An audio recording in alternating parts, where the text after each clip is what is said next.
Russia says it used a hypersonic missile during the Dnipro factory attack on November the 21st, 2024. It's thought to be a variant of the RS-26 missile Rubezh, a shortened version of the RS-24 Yars missile seen in this video.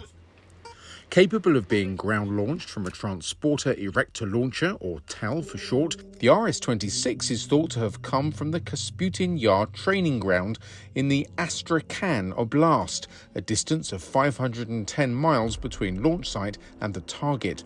The US Department of Defense has confirmed it was not an intercontinental ballistic missile, or ICBM, downgrading it instead to an intermediate-range ballistic missile, or IRBM. The missile was identified by President Putin as an Oreshnik, medium-range non-nuclear hypersonic ballistic missile. Hypersonic weapons are different. In 2018, the Russians claimed they had developed a hypersonic glide vehicle called Avangard, which they described as a gliding block.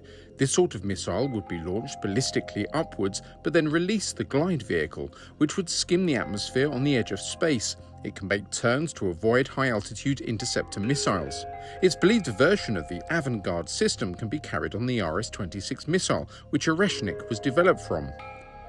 In the videos of the missile strike in the Ukrainian city of Dnipro, you can see the missile has released 6 submunitions, which then release 6 smaller submunitions. A total of 36 separate impacts are the result. They also appear to be glowing, possibly from the heat of atmospheric entry, which would have taken less than half a minute to reach the ground from space.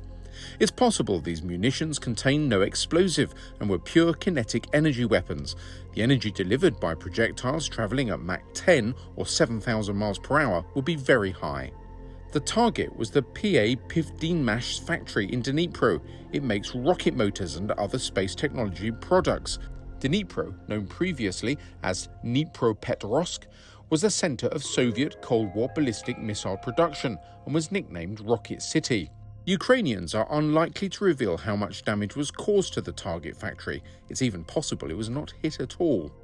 Vladimir Putin stated that it was a combined weapons strike, explaining the explosions caught on security cameras following the Oreshnik strike, which is possibly the arrival of Kinzhal or Kh-101 missiles. Western military analysts are continuing to study the missile flight characteristics and target effects to find ways to counter the system in the future.